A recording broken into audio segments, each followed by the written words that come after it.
Un repaso de farmacología. ¿Ya? Hay varias diapositivas que son iguales a las que vimos de fármaco de músculo esquelético, entonces las voy a ir saltando, las voy a pasar rápido. Y me voy a centrar en los medicamentos que son propios del aparato respiratorio más que del aparato musculoesquelético. Y en algunos exámenes complementarios que a lo mejor no los conocen bien de clínica menor, no los vieron directamente bien porque son más propios de los caballos, como para explicarles más bien cómo funciona o cómo se hace. Uno, primero señalar desde el punto de vista como epidemiológico para que sepan como las enfermedades más comunes, y en realidad las enfermedades más comunes de tracto respiratorio y las enfermedades más comunes de tracto respiratorio bajo. ¿Ya? Normalmente la mayoría de descripciones hablan de que las principales patologías de tracto respiratorio alto en los caballos es la hemorragia laringea, la traqueobronquitis y la sinusitis. ¿Ya? Por estadística, como lo más común que uno debería ver. La hemiplegia laringea, ¿se acuerdan que es un problema que en realidad se produce en el cartílago tiroideo, donde se queda una parte sin irrigación y se está así, normalmente queda así? Es como una parálisis de un músculo. Perdón. La traqueobronquitis por lo general está asociado a cuadros de herpes o influenza respiratoria directa que genera traqueobronquitis. Y la sinusitis por lo general, dependiendo que sea problema dental, maxilar, o que sea por un trauma o sea una infección, normalmente asociado a los maxilares, a los senos frontales, o al esfenoparatino o al etmoidal, ¿verdad? Y los cuadros respiratorios bajos, por lo general por lejos, la que más tiene incidencia en realidad es la bronquitis como tal. Bronquitis definida sin decir si es bronquitis crónica o aguda, bronquitis, ¿no? El orba, que le dije que era el llamado también EPO, que es la enfermedad crónica del pulmón del caballo, o bronquitis crónica del caballo.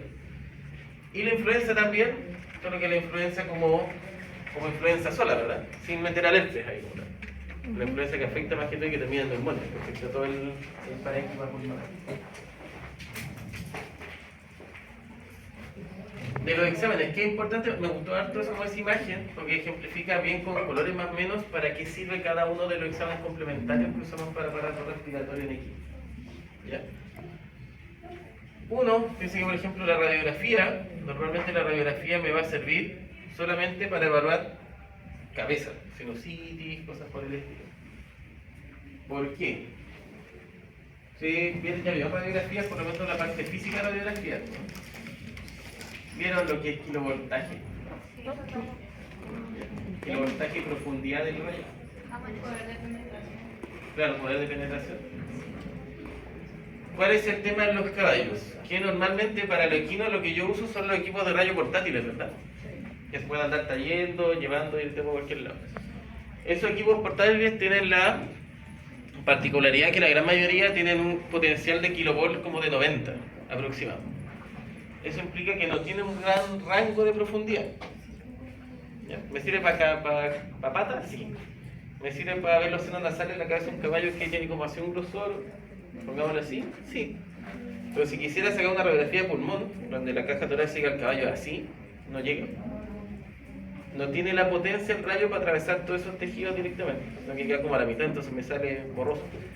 Es lo mismo que pasa con esos equipos de rayo, cuando yo tengo una diferencia entre sacarle una radiografía a un poodle de pulmón o sacarle una radiografía a un San Bernardo con un equipo de 90 kV. Probablemente la del poodle será impecable, pero la de San Bernardo, si es que se ve, se va a ver media borrosa o va a tener que tener muy buen ojo para que se vea. Y eso tiene que ir con la profundidad. La única manera de sacar, por ejemplo, una radiografía de tórax completo directamente a un caballo es tener un equipo de estos que son fijos, que pesan harto, que no se pueden andar trayendo así como para otro lado, sino que están en un aparato fijo. Pero para eso tengo que tener un hospital veterinario de equino, donde tenga el aparato fijo y la gente me lleve el caballo allá. No puedo ir a verlo a domicilio. Que eso hay en Santiago, hay como 2 o 3 que son universitarios, ¿no? El de Cruz Hípico, el de la Chile y el de la Mayor, creo que tienen como equipo fijo. Pero ahí los tutores tienen que llevar el caballo directamente a revisar cómo se lleva el perro a la clínica, lo mismo. La ecografía se utiliza bastante porque nos ayuda a evaluar gran parte directamente de la cavidad torácica. Solo que tiene la particularidad esta que se ve la sombra acústica de las costillas. Entonces no lo puedo ver como completo directamente y no puedo evaluar vías aéreas superiores. ¿Ya? Eso, ojo que les puede salir a bibliografía diferente, porque yo he visto, pero ya son libros de gente experta en ecografía en caballos que logran ver algunas patologías directamente para todo respiratorio alto. Pero es alguien muy experto. Normalmente no se utiliza solamente para evaluar vías aéreas inferiores. La endoscopía, que tenemos dos formas, por la endoscopía por lo general está la endoscopía simple y la dinámica. La endoscopía simple, como lo dice el nombre, en realidad es literalmente meter un endoscopio y mirar, nada más. ¿Ya? La endoscopía dinámica se le llama endoscopía con treadmill, que acá en Chile no hay. El treadmill, como palabra en inglés, es la cinta trotadora. Es una máquina de rata. Normalmente acá en Chile no hay, en otros países hay una máquina que está fija en un hospital, que es una trotadora para que corra el caballo ahí fijo, y tú le metes el endoscopio y tú vas viendo cómo se mueve, por ejemplo, la laringe o la epiglotis en ejercicio. Porque hay patologías que en realidad se manifiestan mucho más cuando el animal está en ejercicio que cuando está en reposo. Lamentablemente acá en Chile no hay. Entonces normalmente el médico equino lo que hace es diagnosticar esta patología simplemente en estación. Sin tener la oportunidad de tener el treadmill como tal. El lavado bronquial velar, que es una técnica, como el lavado transtraqueal y como la toracocentesis, que se usan también en clínica menor. Solo que no sé por qué no están difundidos. Dentro de pocos colegas todavía que hagan lavado bronquial velar en un perro, por ejemplo. Y es una de las mejores herramientas que tenemos para ver citología pulmonar, o incluso para hacer cultivo y antibiograma de problemas o patologías asociadas, por ejemplo, a neumonía o bronconeumonas rebeldes. ¿En qué consiste? Necesita igual el uso del endoscopio, ¿verdad? Necesita, especialmente la bronquial velar, necesita usar el endoscopio, colocar una sonda, inspirar suero, recuperarlo, absorberlo y mandarlo a cultivo. Acuérdense que el endoscopio tiene una cámara y tiene un lugarcito que es para entrar sondas. Yo puedo meter directamente una sondita para ahí, se va a conectar directamente hacia el interior. Que también lo usan de repente para hacer biopsia. El lavado transtraqueal tiene como dos alternativas, porque igual yo lo puedo hacer por endoscopía o puedo hacer directamente una incisión en la tráquea, como una traquetomía, y colocar una sondita por ahí a ciegas, sin el endoscopio. ¿Qué es lo malo? Que también yo puedo hacer, por ejemplo, un lavado broncoalveolar sin endoscopio a ciegas, meter una sonda directamente por medio. Pero el problema es que si esa sonda, por ejemplo, yo la voy metiendo, se dobló, yo no me di cuenta, y siguió, y yo metí suero, y está doblada por dentro, y el suero va a quedar instilado en la vía aérea superior. No voy a estar sacando secreciones de abajo del pulmón, voy a estar sacando igual de tráquea, y a lo mejor yo no me di cuenta. Entonces, por eso no se recomienda que no sea con endoscopio, porque yo no sé realmente si estoy en el pulmón. ¿Ese es el lavado transtraqueal? No, pues el lavado bronquial velar, porque el lavado bronquial velar, yo dije, normalmente la indicación es con endoscopio, sí o sí. ¿Se puede usar a ciegas? Sí, pero no se debe. ¿Ya? Porque en realidad yo no sé efectivamente si estoy sacando celularidad o muestra del pulmón efectivamente o de vía aérea superior. El transtraqueal es más fácil hacerlo a ciegas, que se llama por tráquea, porque en realidad yo literal estoy haciendo una incisión en la tráquea, metí una sondita chiquitita y estoy estirando su aire. O sea, no tengo dónde perderme. Estoy ahí, in situ, viendo que estoy colocando el suelo. Y se puede hacer por endoscopia. Y la toracocentesis por lo general se usa. ¿Conoces el concepto de toracocentesis, verdad? ¿En qué consiste a grandes rasgos? Funcionar.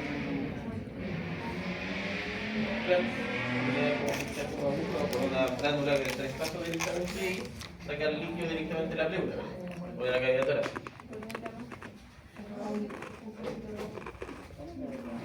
Acá, ¿qué medicamentos tenemos normalmente para uso? Tenemos antiinflamatorios, AINE, corticoides, expectorantes, broncodilatadores, mucolíticos y antibióticos. Eso es como nuestra herramienta directamente como para el tratamiento de enfermedades broncopulmonares o de vía respiratoria.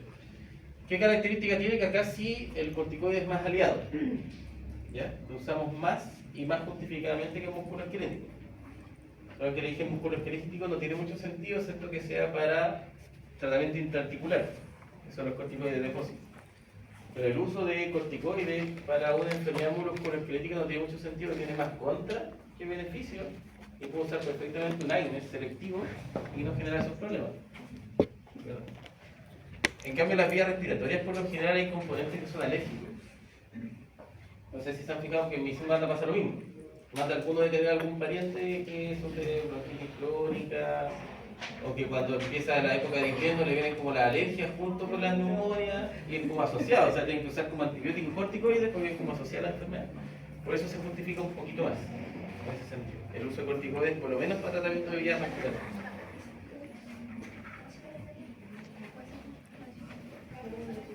Esto más que todo repetirlo, ¿no?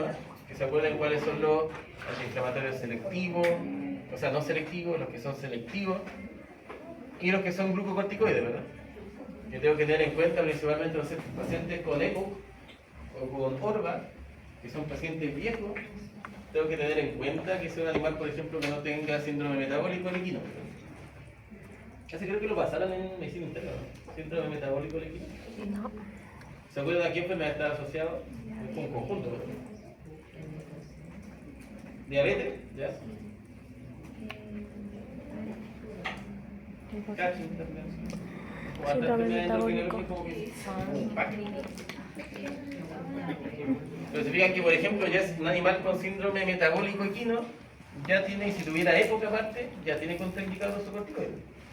Porque es diabético, lo debe aumentar la glicemia. Y si tiene Cushing, lo debe empeorar el Cushing. También les da cachín a los caballos. Yo pensaba que no. Esto no tengo. Aquí lo voy a repetir. Estos son AINES, por lo general, los que más se usan directamente, pero acuérdense que no son selectivos, como la fenilbutazol. El ketoprofeno, que tampoco es selectivo. El corticoide, que es corticoide, como tal, que tampoco es selectivo. Aquí no tenemos el corticoide de depósito, ¿no? Aquí no tenemos el corticoide típico de dexametasona, que acá funciona mejor. ¿Se acuerdan que cuando vimos los corticoides de depósito, dijimos que la dexametasona, por ejemplo, para tratamiento intraarticular era malo, ¿verdad? Porque era efecto rápido y no tenía residual. Pero la dexametasona para los cuadros que son respiratorios con el componente alérgico es como el caballito de batalla, que se usa desde el principio.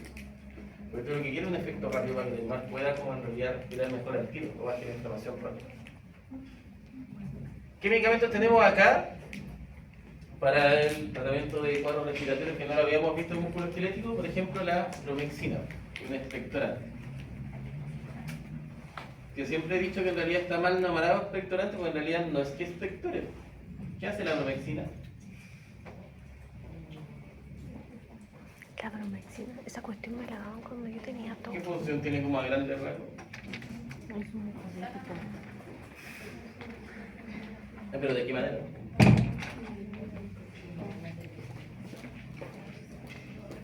Claro, en realidad lo que es como un mucolítico más que un expectorante. Lo que hace es como liquidificar un poco el muco directamente, cosa que sea más fácil expectorar. Pero no es que impulse una tos, por ejemplo. No es que yo le dé bromexina y le mate un bote en la frente. Sino que lo que hace es liquidificar y después el pulmón tiene que hacer la pega como un poco más líquido de poder botarlo o expectorar. Por lo general lo que hace en realidad es diluir un poco los mucopolisacáridos directamente, componen el muco, este muco directamente, y ayuda a la expectoración. ¿Cuál es la característica? Que por lo general se usa intramuscular o puede ser endovenoso por 5 a 7 días. En equinos normalmente se usa de 25 a 30 ml y en potrillos cerca de 5 a 10 ml. Acuérdense que esto, el bisolbón, sí que no lo han usado porque hay unas clínicas veterinarias de menor que lo usan. Porque en medicina menor no está el bisolbón como tal inyectable, sino que usan el de caballos para clínica menor. Que es oleoso y por lo general duele en inyectar. Entonces, lógicamente, se le inyectan 5 o 7 días al caballo intramuscular. Si es que no les tiró una pata al principio, se la va a tirar en algún momento. Entonces, por lo que si se va a pasar por muchos días, a lo mejor es mejor tratar de buscar una vía endovenosa, más que vía intramuscular. Y fijarse lógicamente en el prospecto de que ese fármaco de ese laboratorio esté diseñado para vía endovenosa intramuscular. Ahí tenemos, por ejemplo, otro que en realidad de vía oral, que es el Bromexin, que se puede usar vía oral para darle oral directamente a la animal sin necesidad de inyectar, que también es una alternativa. Aquí entramos en otro terreno que no vimos tampoco, que son súper importantes. ¿Por qué?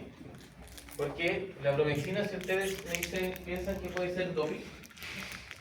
¿Sí? Vean que hablamos del doping en músculo esquelético. ¿La bromexina ustedes pensarían que puede ser doping positivo? La bromexina. Está considerada como doping positivo. Relacionado con uso con libertad directamente con que esté en competencia. ¿Qué otro Ya cuando le tenemos? hacen El la prueba. clenbuterol les suena. ¿Te acuerdas? Que eran ¿En algún como momento? que tú no puedes competir con un animal que está con un tratamiento. Estaba como Por el que nombre, le suena como algo que usemos nosotros a los como jóvenes es como un test de droga. como el salbutamol, ¿verdad? Parecido, no es lo mismo, pero parecido directamente. Se usa mucho directamente, justamente para generar el efecto de broncodilatación. ¿Cuál es el problema? Es que igual se describen altos efectos que son como anabolizantes en este sentido. Y el clenbuterol en algún momento se usaba como implante directamente en los cerdos para mejorar el crecimiento de los cerdos. Ahora ya se prohibió hace mucho tiempo. Entonces, por lo general, uno es considerado doping directamente y aparte tiene como un efecto anabolizante que en realidad no es como muy deseado desde el punto de vista deportivo. No sé si han escuchado, pero antes alguna vez salieron las noticias que había gente que estaba comercializando el clenbuterol en los gimnasios para la gente que hacía fisiculturismo, cosas así. Justamente porque aumenta un poco la performance, porque aumenta la broncodilatación y tiene un efecto anabolizante así como menor. Como para generar más músculo, ¿no? Algo así. Claro, tiene un efecto anabolizante. Aparte de mejorar la performance pulmonar, genera un poco más de musculatura por un efecto como anabólico del mismo fármaco. Y la característica, por ejemplo, ahí está el drexbuterol, que es oral, está el pulmonil, que también es oral, y hay uno que está en polvo. ¿Ya? ¿A dónde se justifica esto? Los pacientes con ORVA. Los pacientes con ORVA o con EPO, que tienen una bronquitis crónica, donde tienen así un bronquio, que con suerte entra aire, que vive constantemente inflamado, por lo general tienen que usar el clenbuterol. Pacientes con enfermedad pulmonar crónica. Probablemente yo creo que una persona con cáncer pulmonar o con una bronquitis muy severa, a lo mejor le da, yo desconozco medicina humana, pero capaz que le den clenbuterol igual autorizado, de alguna manera. O en medicina humana se usa más el salbutamol, es decir. Para todos usan el salbutamol. Es como el paracetamol. ¿Cuál es la indicación? Es lo que sí tiene varias dosis terapéuticas. ¿Ya? ¿Por qué? La idea es que se vaya usando según reacción. Se puede usar desde 0,8 microgramos, se acuerdan que estos no son miligramos, son microgramos, hasta 3,2. Y esto es dosis-efecto. ¿Por qué? Porque como la mayoría de las veces que el clenbuterol se usa para pacientes con EPO, normalmente se van como acostumbrando. Como yo doy la primera dosis, hace efecto, después de las 2-3 semanas ya no hace efecto, entonces voy subiendo las dosis y así sucesivamente. Pero lo máximo que puedo usar es 3,2. Ya después de eso, en realidad, es preferible cambiar de medicamento, usar otra alternativa porque función ya no va a generar.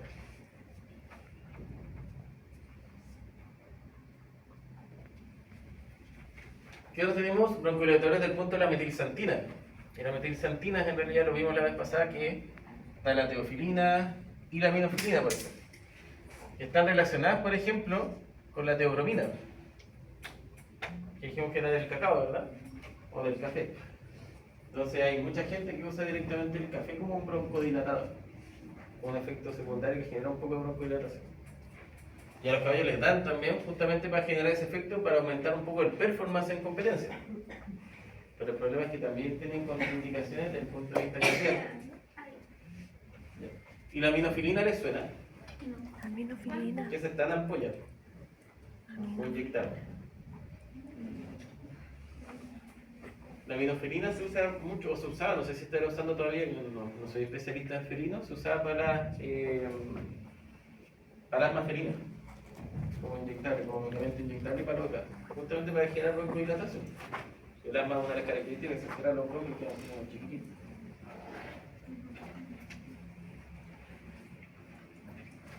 La N-acetilcisteína, aquí entramos en un detalle que no deja de ser importante. La N-acetilcisteína ¿le suena, verdad? ¿De clínica menor? ¿En qué se usa normalmente? No, acetilcisteína. O por el acetaminofén, paracetamol. Pero el clásico es la receta de perro con distemper, ¿no? Ah, no sé. Porque el típico perro con distemper está así con los mocos así que se le pegan los ojos en la nariz como a costra de moco que no lo deja ni respirar. Y lo ideal es dar algún medicamento que sea mucolítico, que diluya un poco ese muco directamente para que el animal lo pueda expectorar tranquilo, no se acumule. Y aparte tiene la particularidad que tiene un efecto ¿cómo se llama? Antioxidante. Y como los perros con distemper tienden mucho al aumento de radicales libres, a las convulsiones, a los efectos como del sistema nervioso central, se usa harto la N-acetilcisteína. ¿Cuál es la particularidad que tiene? Que este no da doping. Es uno de los pocos que se puede usar así como sin problemas, sin tener el problema que tener doping positivo en competencia. Ahora, ¿cuál es la otra particularidad que tienes que tener ojo? Es que hay una presentación, por ejemplo, que es la acetilcisteína sola, que la puedo usar libremente, pero hay otra presentación que viene con clenbuterol. Entonces, si yo lo hago bien la receta, no le indico bien al tutor, se puede mandar un control por dar el acetilcisteína con clenbuterol y va a salir positivo al doctor. Entonces, sí o sí indicaciones de animales que estén en competencia, o sea que competencia tiene que ser en acetilcisteína sola, en composición oral. Y las dosis principalmente son de 10 miligramos kilo, 2 veces al día, por lo menos de 5 a 15 días, no tiene muchas contraindicaciones, entonces en acetilcisteína a lo mejor le puedo dar por muchos días sin mayores problemas.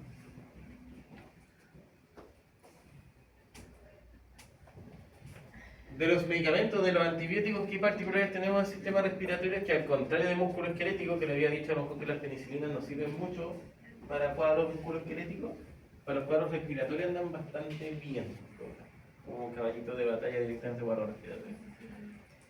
¿Por qué? Porque la mayoría de estreptococos, como el estreptococo X o el zoopidérmicos, por lo general tienen buena susceptibilidad directamente a la penicilina. Y los cuadros, por ejemplo, por Escherichia coli o por Pseudomonas, que son gram negativas, que también de vía aérea inferiores, también tienen buen porcentaje de susceptibilidad directamente a la cefalosporina. Entonces, en este caso, los betalactámicos como tal son buen efecto o tienen buen efecto para los cuadros respiratorios. Esa es como la idea.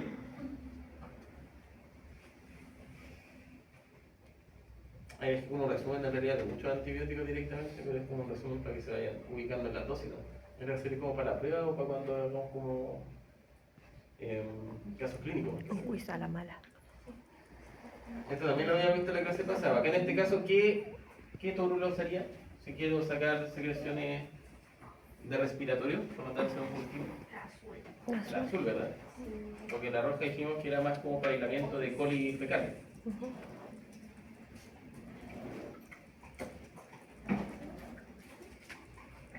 ¿Cuáles son los caballitos de batalla? Igual lo habíamos visto, la doxorubicina, que es penicilina procaínica benzatínica. Acuérdense que nunca puede ser endovenosa. La mayoría de los medicamentos oleosos, así como que son a lo mejor generados en los laboratorios de farmacología como proteínas o cosas por el estilo, nunca deben ser endovenosos, porque tienen más posibilidad de generar efectos anafilácticos. Y por lo general tiene la particularidad de ser usado una vez al día, pero por unos 3 días, por 5 días. Es uno de los medicamentos como más ameno, tiene mayor capacidad de mantenerse en unas proteínas plasmáticas por más tiempo y permitir que no haya que estar inyectando el animal a cada rato. Es así. Entonces, intramuscular y qué más?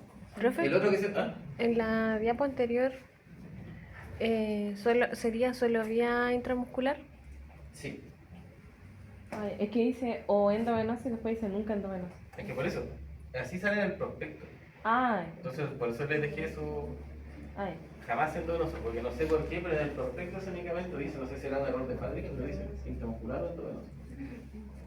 Por eso les digo, nunca se guíen 100% los prospectos. Vean según el caso del animal, qué es lo que necesita, porque si te dice cada 24 horas y una cefalosporina, a lo mejor es mejor que le des cada 12, no cada 24 como indica. Ya sé por lo que ustedes saben de farmacología. No sé nada. El prospecto es una ayuda, por si no te acuerdas de algo, pero no es algo para eso, sino el peticero sirve de médico. Porque el peticero igual puede comprar el fármaco, ya estos son 15 o 5 ml, ya para 5 ml, y se lo inyecta el animal.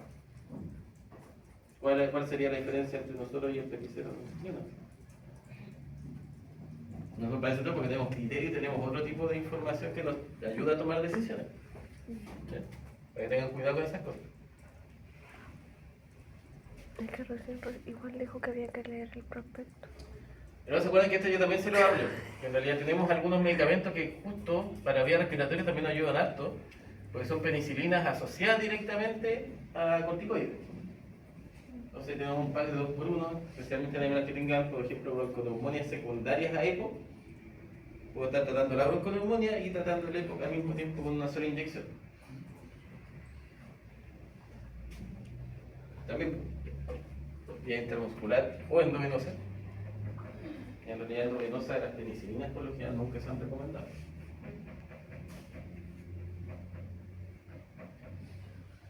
La ceftriaxona es una cefalosporina en realidad, que en realidad se usa bastante, porque también como tiene un efecto parecido a los beta-lactámicos, tiene buena sensibilidad tanto para gram positivas como gram negativas, ayuda bastante para los que son problemas de bacterias que son aerobias directamente, que se ubican en el aparato broncopulmonar, y para tratamiento de pleuroneumonía, de rinitis, de sinovitis, etcétera, etcétera.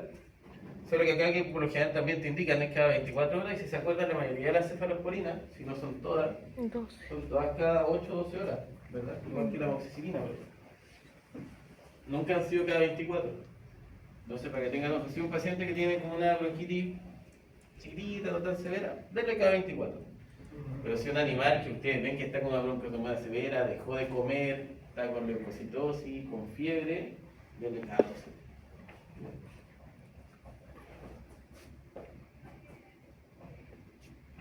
Que en realidad este es nuestro único caballito de batalla principalmente para el tratamiento del Rhodococcus X.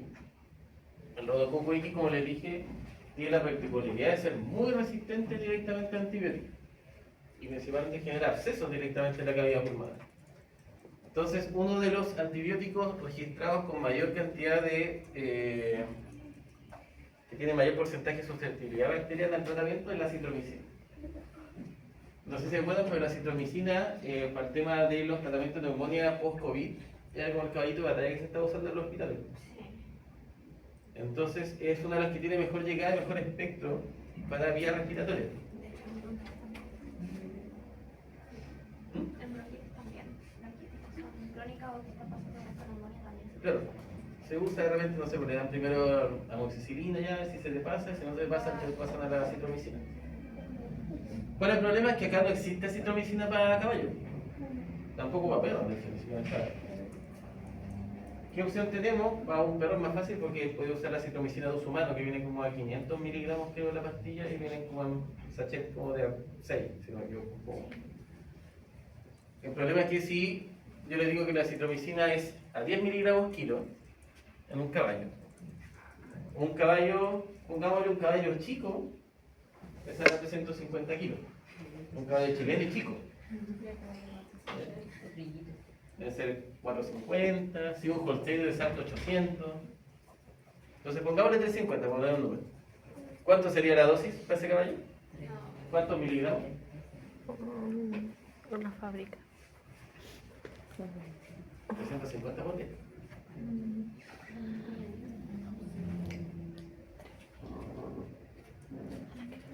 Permitiendo, ¿verdad? Y yo le estoy diciendo que un sachet de pastilla a 500 miligramos vienen 6. ¿Cuántas cajas tengo que comprar?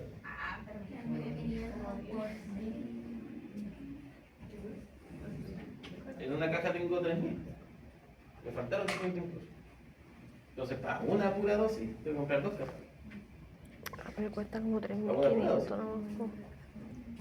Entonces no es para nada práctico desde el punto de vista veterinario. ¿Qué es lo que se hace normalmente, que no lo deberíamos hacer? Es conseguir presentaciones en Argentina y traerla a contrabando. Porque en Argentina sí está aprobado. Dando ideas. Y lo peor es que Por su culpa nos vamos a ir presos. pero normalmente eso es lo que se hace en casos de desesperación. O sea, si fuera mi caballo, yo lo hago. Si a lo mejor es caballo de otra persona, le digo, no, tienes que conseguirte la citromicina cuando le digo cómo. Como él ve así, se le da humanos, qué sé yo. Si fuera mi caballo, voy y busco directamente mi melador. ¿Y por qué acá no se puede utilizar? más que todo es que acá tenemos más trabas desde el punto de vista que no es malo. Tenemos más trabas para el uso de antibióticos justamente por el tema de resistencia por la aprobación de antibióticos de uso veterinario. Y la citromicina, como se usa mucho en pacientes humanos intrahospitalarios para el tratamiento de neumonias severas, y a nosotros siempre nos echa la culpa, que en teoría tienen algo de razón, que en medicina se usa mucho, en medicina veterinaria se usa mucho antibiótico de tajo, sin seguir los protocolos como corresponde. Dicen, No no le echen pasen la eso a culpa. los veterinarios porque va a generar resistencia ambiental. Y después la citromicina no nos va a servir a nosotros. O sea, es como la ley. Sí, pero en teoría es como más justificado o porque bueno, el tratamiento, como no tienen más alternativa en el hospital, no quieren acabar con esa alternativa. Porque es un caballito de batalla para pacientes que están con neumonias severas. Si en realidad le dan como mucho uso en diferentes áreas, medicina humana, medicina veterinaria, etcétera, etcétera, probablemente después no va a funcionar. Esa es como La anestesia automédica también.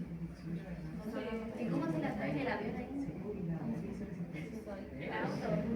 No, en realidad un frasco no te debe traer una caja. Un frasco nomás. ¿Cómo que no me lo se ve consciente? Solamente. Te multa y te lo rompen ahí en tu cara. No, la traemos. Pero es que, ¿cómo lo detectan? ¿Cómo se lo trajo? ¿Cómo se lo trajo? No, porque Que pasan todas las cosas por un... es que yo este no lo he traído directamente yo. Yo he hecho o traído otros medicamentos como directamente esa para cosa, tratamiento de cáncer de Argentina. Y por lo general, como tengo un pariente que trabaja con una asociación de camioneros, Yo no hago cosas así. y la paletería uno y se lo traen así, ¿no? Una bolsita te traen la colación, que tiene un par de frascos y Tengo una chao. calificación. Porque en realidad ellos se fijan más que todo en las grandes cantidades. Blandita. O la fruta, esas cosas, pero si tenéis dos frascos no te va a preguntar, eso es un fármaco prohibido, ¿no? No van a pescar. Y luego, claro, los perros tampoco están entrenados para distinguir ese tipo de cosas. A los que pillan son los que traen cajas gigantes llenas de fármacos, ahí sí ya no pasamos bien. Podría decir. Eso, y la opción, si no encuentran, es darle oral, pero hay que darle mucho. Comprar muchas cajas de acitromicina de uso humano para dárselas oral. Pueden vender tantas cajas. ¿Y en los hospitales no venden? Es que el problema no es que te la pueden vender, el problema es que no creo que tengan tantos stock. No, pero no sacan del hospital. ¿Qué cosa? ¿Qué no sacan del hospital para no hay examen médico, no hay... Es que yo, No hay leche legal de hospitales a veterinarios. que yo sepa, yo nunca he visto una ampolla de acitromicina. Desconozco si dentro de hospitales hay, pero de las que yo he visto que sacan, porque se ve mucho en clínica menor, que te venden de la misma ampolla que se usan en medicina humana para uso veterinario. Como la clindamicina, la clindamicina por lo que aquí uno usa en veterinaria de uso humano. Pero la acitromicina nunca he visto.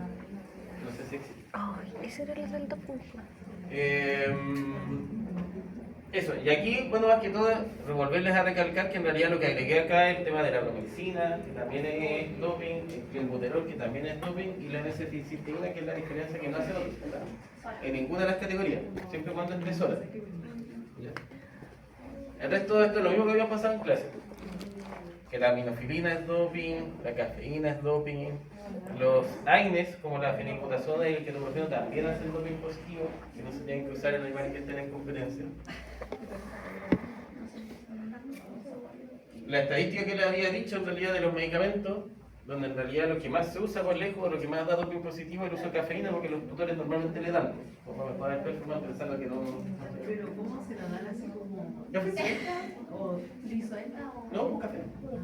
Ah, ¿en cuchara? ¿Por cuchara? Pobrecito, ya todo. Claro, si los caballos son buenos para azúcar, echan un poco de azúcar y pasa... Ay, no. la cafeína? ¿Y cuántas cucharas se le tiene que dar? No, con una, si no están tan acostumbrados al azúcar como nosotros. Nosotros con un poquito de azúcar le cae. Los antiinflamatorios, la teobromina, que es cacao directamente, y la lidocaína también son como propios de casos típicos de doping directamente en animales en competencia.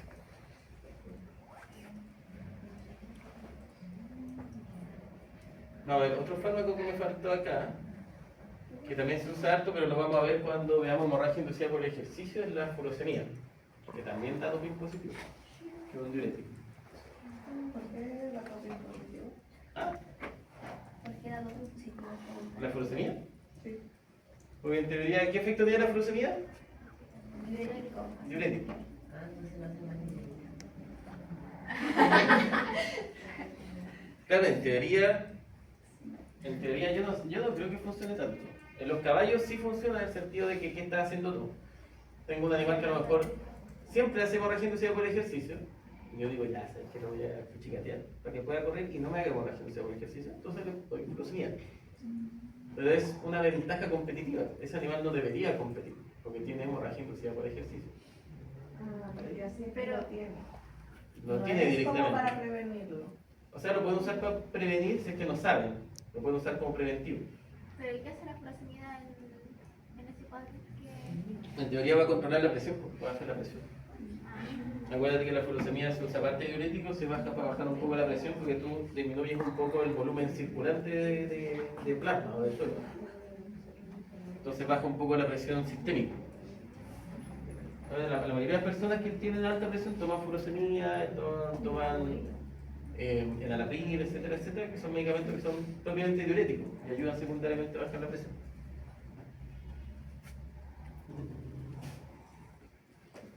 Esto lo voy a pasar más en digestivo porque son más que todo pruebas de sangre que las vamos a ver más en digestivo que ahora en respiratorio. Lo que sí es importante esto, explicarles algunas cosas que no las han visto yo creo tanto en medicina menor. Uno, que la endoscopía siempre tiene que cumplir con, que esto yo lo pregunto en la prueba, con rango de endoscopía de diámetro. ¿Cómo ¿Ya? eso? El endoscopio siempre tiene que cumplir que tenga 7 a 10 milímetros de diámetro. ¿Ya? Y si lo voy a usar para lavado transtraqueal, tiene que tener largos de 100 a 110 centímetros. Y si es para lavado bronquial, tiene que cumplir con más de 160 centímetros. Para llegar directamente a esa zona anatómica. ¿Por qué? Porque hay colegas directamente que se compran endoscopios dados de baja en medicina humana. Y que a lo mejor se usaban para colonoscopía. Y las de colonoscopía por lo general son de 100 a 110 nomás. No son tan largos. Entonces yo me lo compro con la idea de hacer lavado bronquial. Falta Tengo que eso. comprarme sí o sí uno que llegue a los 160 centímetros por lo menos como para ocuparlo tanto para lavado transtraqueal como para bronquial velar. Si es más chiquitito me sirve solamente para transtraqueal, para nada. Por eso es importante. Y los diámetros igual. Puede pasar, esto tiene que pasar directamente por la vía respiratoria. Si es uno muy grande o muy grueso directamente, y algunos de colonoscopía, como el recto es más grande directamente, o más laxo en ese sentido, que ocupan algunos de diámetro mucho mayor, o más grandes.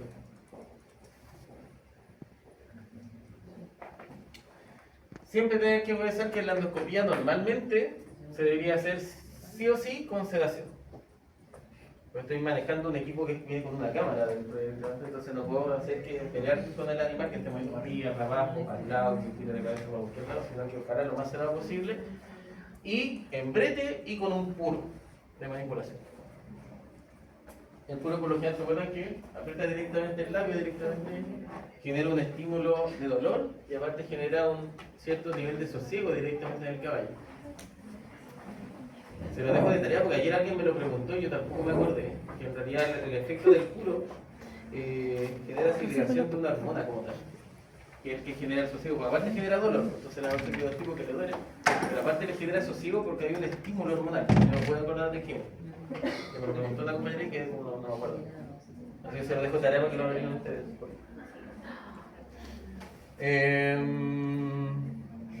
Eso, y los catéteres que se tienen que usar, si voy a hacer lavado bronquial oral, ojalá tengan por lo menos 3 metros y unos 5 milímetros de diámetro, que son los catéteres que van por dentro del endoscopio. Para yo por ahí estirar el suelo y sacar el suelo, ¿verdad? Esto que pones que tiene una cámara. Oh, que tengo frío. Tiene una cámara, tiene una luz y tiene una guía directamente que por donde yo puedo hacer biopsia o instalar suelo. Tiene como 3 hoyitos directamente. Y por ahí tiene que caber una sonda. Entonces la sonda tiene que ser del diámetro directamente del orificio de biopsia o de endoscopía. Esto, por ejemplo, si lo viéramos directamente, esto en teoría es como una endoscopía normal. ¿Qué me tengo que fijar? La lengüita, que es la epiglotis. Los cartílagos, la verdad tienen como esta forma así como de pirámide, y las mucosas, ¿verdad? Aquí están como rosaditas y ya están como brillantes y lisas. Que deben estar bien. Si mira ese, ¿qué características tiene como raras? Eso. Está rojo. Hay como papilas en la sí, está como ¿Ya? con pelotitas. Habla igual. Se ve mejor en el tablet o en el celular, que acá son como Está como muy separados. rojo, pero no sé si es como la cerámica. ¿Ya? ¿Qué más? Es como una lesa. ¿Mm? No sé. Yo no sé si esas pelotitas son normales. ¿Está así? Ah, ¿verdad? Está redonda. Está como así. Ahí la trajo. Entonces, una patología del cartílago está demasiado abierto, está como en forma de arco, ya no está así, está como así, Como cuadrado. cuadrado. Y lo que se llama hiperplasia linfoide directamente de las mucosas, que se encuentran todas estas pelotitas directamente, hiperplasia laringea. ¿Hiperplasia cuánto? Hiperplasia laringea o hiperplasia linfoide, lo van a encontrar como de las dos maneras. Que es como una enfermedad crónica, inflamación crónica directamente de la laringe.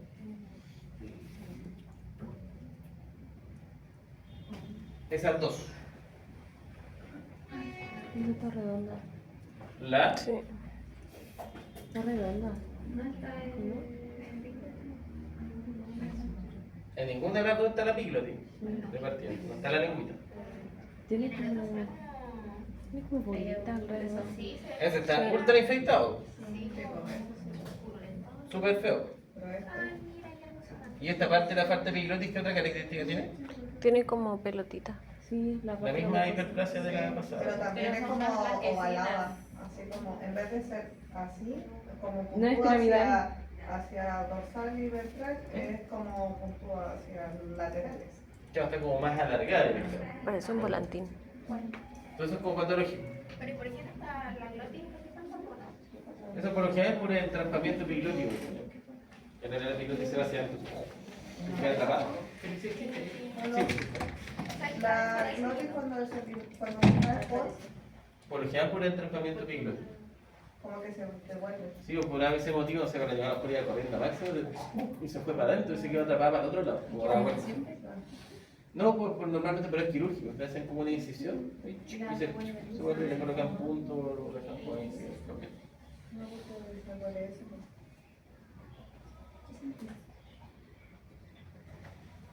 Por lo general, los animales siempre como que frenan, pues es como la principal, parecido a la hemorragia inducida por el ejercicio, porque acá es más de golpe.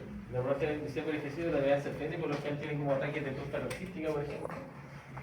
Pero en el animal con entrampamiento epilótico, por lo general como que se frena y como, ¡ah! Como que colapsa la vía respiratoria directa, tiene una expresión facial un poco mayor. La trepanación, que es algo que normalmente se usa, que creo que en clínica menor no se usa tanto a lo mejor. Se usa a lo mejor para sacar muestras de osteomielitis en hueso, pero no se usa tanto. En cabello se usa harto para el tema de la sinusitis, ¿verdad? Que en realidad es una técnica donde yo en realidad ¿qué voy a hacer? Primero instalar un poco de lidocaína en piel, para que el animal no sienta, porque aparte este es un trepa, es como un sacabocado, que tiene filo por el lado redondo.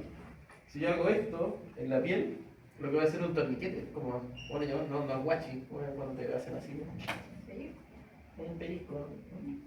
Entonces eso le va a doler al caballo, lo ideal es que yo coloque una anilla de lidocaína, abra la piel y el trepa lo coloque solamente sobre el hueso, sobre el periódico. Y lo que va a hacer es sacar un bocado directamente. La ventaja es que, por ejemplo, la superficie de los senos paranasales de los caballos está súper superficial, no la redundancia.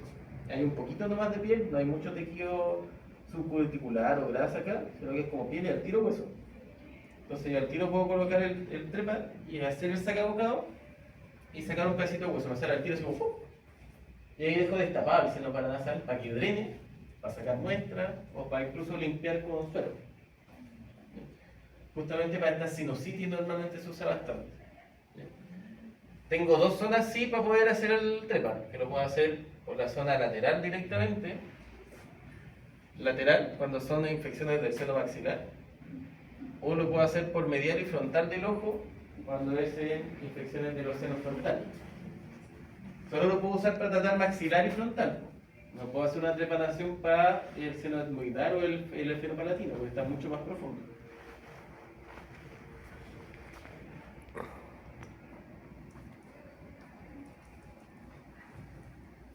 Ahí está, normalmente para frontal y para maxilar. ¿Y eso cómo se cierra? ¿Ah? No, pues está abierto, cicatriza por segunda intención. Sí. Como drenaje. Claro, como un drenaje abierto justamente por la cirugía. Sin hacer nada, sin echar nada. O sea, limpieza todos los días, etcétera, etcétera, pero no sin tapar ni colgar.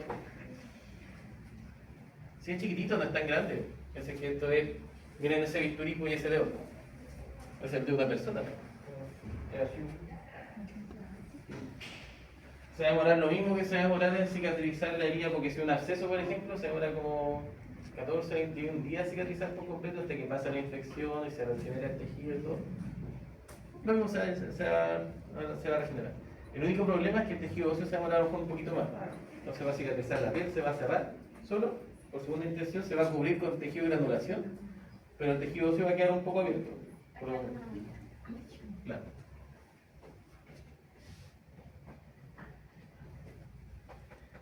El lavado o aspiración transtraqueal, por ejemplo, acá lo están haciendo, como se llama, como a ciegas, ¿verdad? No entiendo. Se limpia bien la zona, se hace... tricotomía, ¿verdad? ¿Sí? Pero se rasura, se limpia bien y se coloca una sonda gruesa directamente para, durante, en la tráquea, entre medio de los anillos traqueales, justamente para integrar suero. Ya, como 20 ml de suero y después se vuelve a recolectar justamente para tener una muestra de tráquea. Principalmente para las traqueobronquitis, que sean muestras de cultivo bacteriano o a lo mejor un aislamiento viral de influenza o de algún cuadro respiratorio, puede ocupar esta técnica. Por lo general son agujas de 12G, cánulas de 7,5 centímetros, ¿verdad? O catetes urinarias de 5 French, que se pueden usar para ese tipo de técnicas. ¿Ya? Y por lo general se instila de entre 20 a 30 ml de suelo fisiológico, de los cuales se tiene que recuperar por lo menos entre el 50 a 80% de eso. Si intilo 30, tengo que por lo menos recuperar 15, por lo bajo.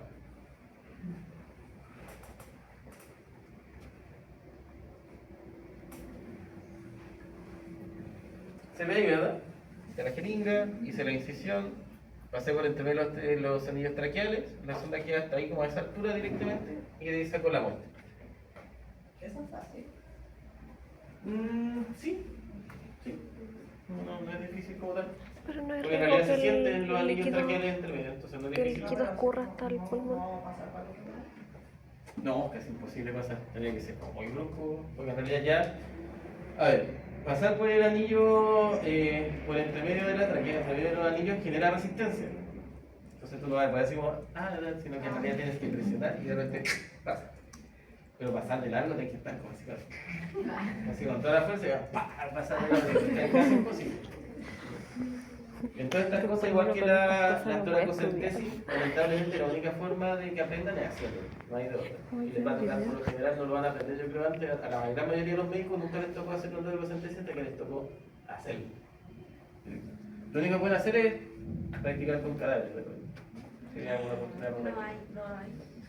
porque, no, pero en clínica. Cuando recién no sé si están haciendo una práctica y falleció un paciente, al tiro se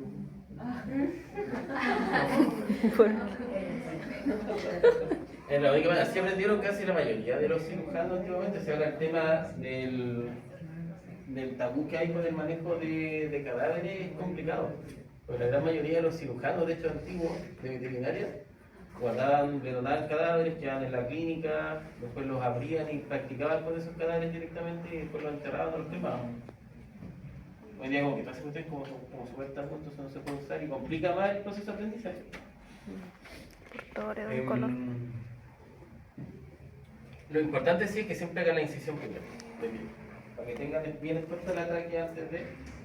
y que sea con cuidado, así como esta. Yo queriendo tomar café y la tapan. Y poner presión, lo que se llama siempre es presión continua y con fuerza.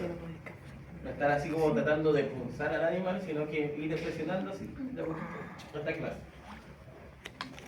Eso es difícil, por ejemplo, en lo que es epidurales, es difícil tener el tacto para pasar directamente entre los cartílagos. Es el típico miedo de los médicos cuando hacen la epidural.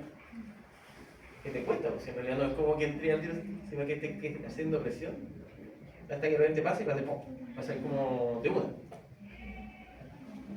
En la toracocentesis igual. En la toracocentesis, si tú tratas de colocar una mariposa así como, no va a pasar. Tienes que hacer presión directamente y de repente pasó. Pero llegar, por ejemplo, a pinchar un pulmón por una toracocentesis casi imposible, ¿cierto? Que sea tan bruto de colocar así una jeringa. Pasar. De largo. Si uno mantiene los centímetros correspondientes según, por ejemplo, según protocolo, no va a pasar absolutamente nada.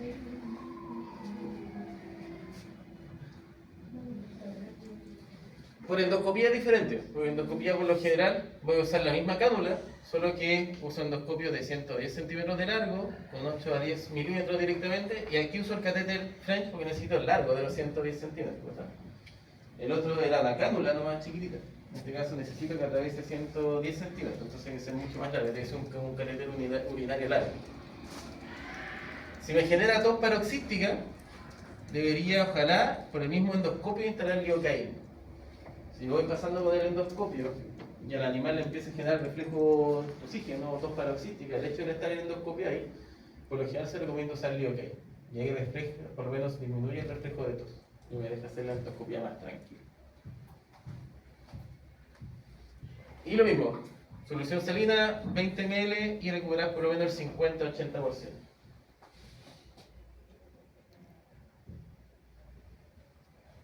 Ahí por lo menos lo están visualizando, entonces es como mucho más fácil directamente saber en qué parte del sistema respiratorio estoy.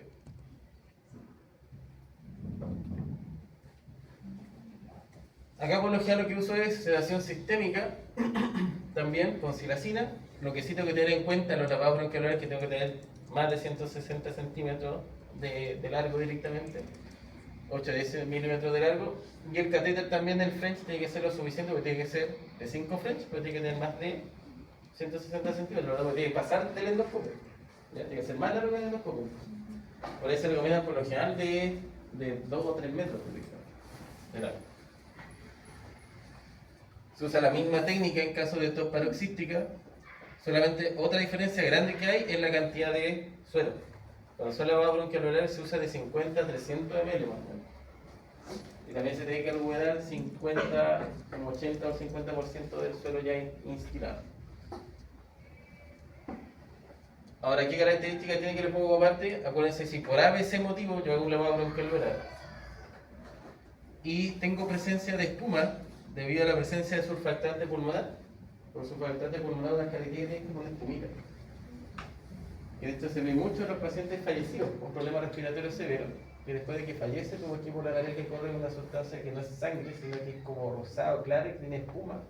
Es el surfactante saliendo de los pulmones hacia afuera. Si yo lo veo, significa que esa muestra directamente la estoy sacando del mismo alveolo. Ahí es el tiro que esa muestra la saqué directamente del alveolo. No de bronquios superiores ni bronquios inferiores, sino que directamente una muestra alveolar. Le dejé un video que acá no lo voy a poner porque en realidad tiene audio esta sala. Tiene muy poco audio y no se va a escuchar bien. Pero se lo dejo, está en el Power, para que lo vean en la casita, que es más que todo de cómo se hace la técnica, para que la vean como más in situ, como más didáctico directamente.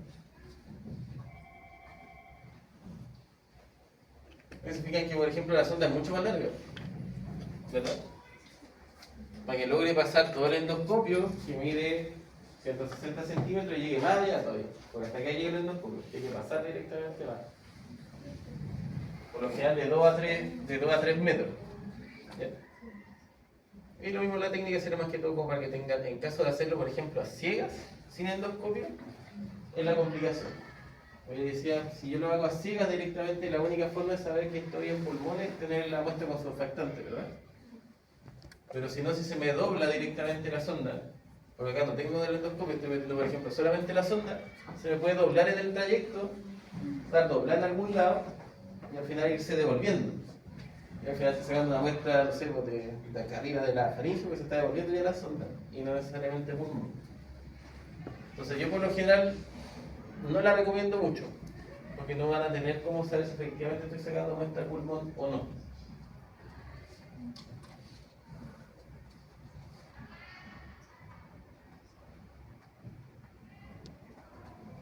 En el caso de la técnica SIGA, claro, yo lo puedo hacer, coloco la sonda nomás directamente, puro, silacina, coloco la sonda a través del meato. Acuérdense que esto, ¿se acuerdan de la...? Ah, no, porque no se lo pasa a ustedes. Cuando yo hago endoscopía o coloco sonda nasogástrica, por ejemplo, en los caballos, me tengo que fijar que si necesito que se vaya para el aparato gastrointestinal, cuando estoy metiendo la sonda y llego al primer tope, debería bajarle la cabeza de la. Y ahí hace esto, y se mete al esófago. Cuando yo quiero ingresar a las vías aéreas superiores, tengo que levantarle la cabeza al animal para que pase de largo y se vaya a las vías aéreas superiores. Entonces la técnica, silacina puro, cabeza levantadita, y paso la sonda directamente a vía respiratoria. Cuando llego o supero los 160 centímetros, por lo general ahí recién instilo el suero y trato de recuperar la muestra. Se digan que la de abajito tiene espumita. Sí, ya sé que en realidad está sacando una muestra pulmonar de alveolo directamente.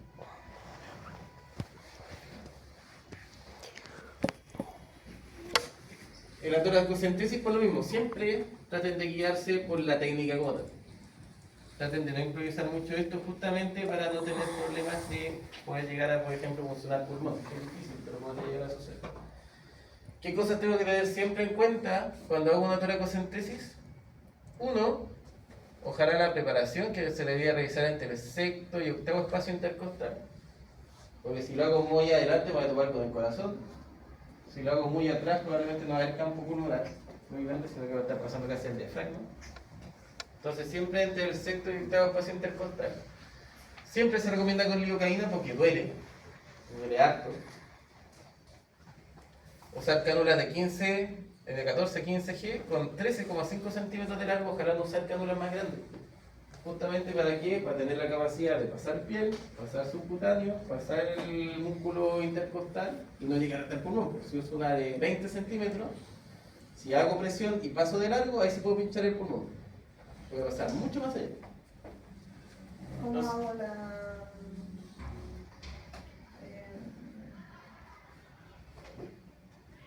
¿cómo pongo la lidocaína? O sea, con la jeringa ya pasando. no, pues la lidocaína es un anillo subcutáneo, ¿no? Ah, ya.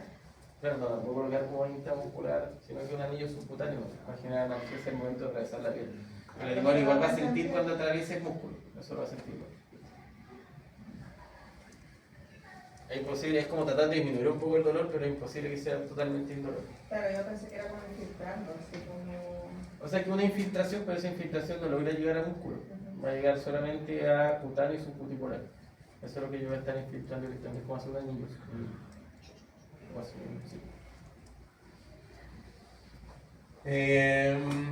El otro que también es súper importante es que acuérdense que siempre esto se tiene que introducir por el margen dorsal de la costilla o craneal de la costilla, si lo quieren. Pero acuérdense que por caudal de la costilla existe irrigación e inervación. Entonces, si yo cometo el error de tratar de hacer una toracocentesis justo por detrás de la costilla, probablemente va a empezar a sangrar. Me va a dar un falso positivo directamente sangrado o me va a estorbar en el procedimiento. O incluso puedo yo gatillar que se genere un poco de motora. Entonces la idea es que siempre sea craneal o dorsal a la costilla por donde yo vaya a ingresar la cama. Probablemente piensen que paso a llevar el nervio, la va a doler más todavía el caballo. Ahí sí que viene patada segura.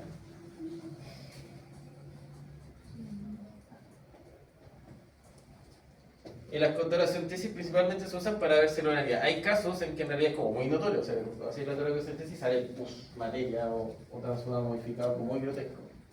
Es como evidente que está con una pleuroneumonía. No debe ser como mucho examen. Lo que sí esa muestra igual la debería recolectar justamente para hacer cultivo y antibiograma, en el caso de. Y estos estándares por lo general son como propios, son como muy parecidos a los estándares de abdominocentesis, que son justamente para evaluar sin el cultivo y el antibiograma, sino que solamente bioquímicamente los líquidos. Ver cuánta cantidad de celularidad tiene y cuánta cantidad de proteína tiene. Y eso ya me puede dar un indicio directamente de que efectivamente estamos ante un transudado modificado. Bien. En buen español es pus o materia.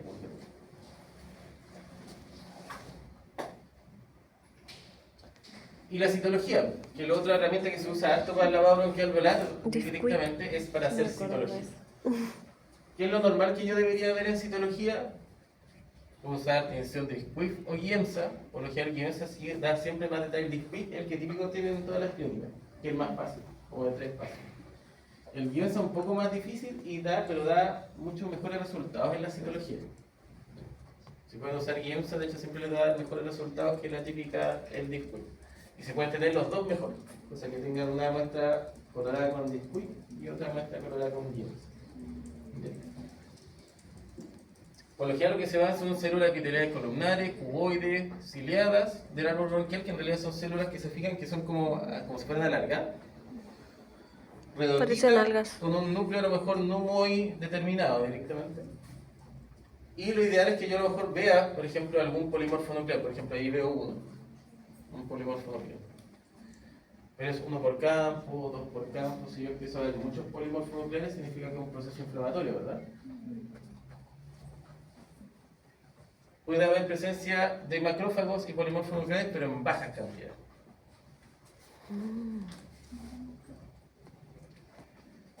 Si por ejemplo tengo presencia de células escamosas o macrófagos activados o fagocitados, como en este caso, se fijan que en realidad cambia la estructura y se ven como vacuolas, como que el citoplasma está como más basófilo, que se llama, que es como más blanco, ¿ya? O menos colorado. Son por lo general neutrófilos o polimorfonucleares que están en fagocitosis, un proceso de fagocitosis, ¿verdad? Eso indica como tal una infección. Las células escamosas, que por lo general son células descamativas. Las células escamosas realmente se ven harto en la biopsia de citología vaginales también, como células descamativas cuando los animales están en celo. Pues significa que parte del epitelio se está como desprendiendo producto de la inflamación. Y muchos macrófagos, varios activados directamente, son más de uno por campo. Y esta en realidad que se caracteriza ¿por qué? Porque son macrófagos que tienen eritrocitos, ¿verdad? Entonces esos puntitos rojitos son eritrocitos como tal, que se ve mejor en el Giemsa directamente que en el Disquiff. El Disquiff no se nota bien, pero en el Giemsa se ve mejor lo que son eritrocitos por lo menos.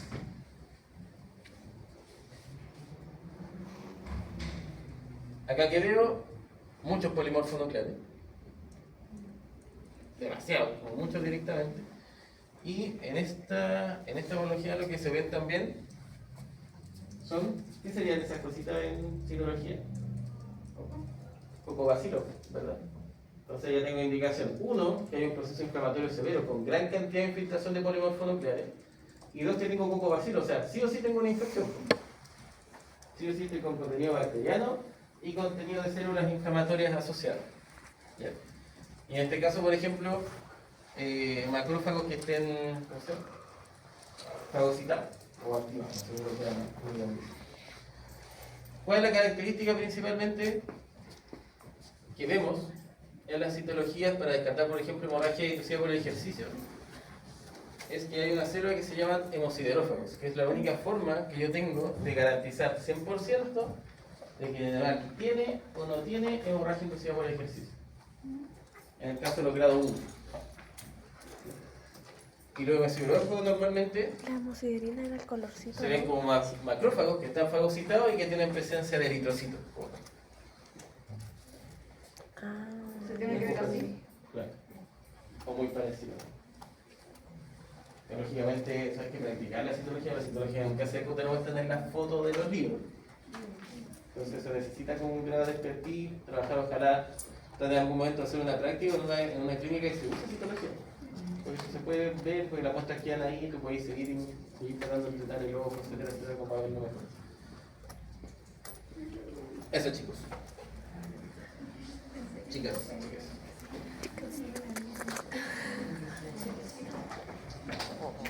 La próxima semana prueban.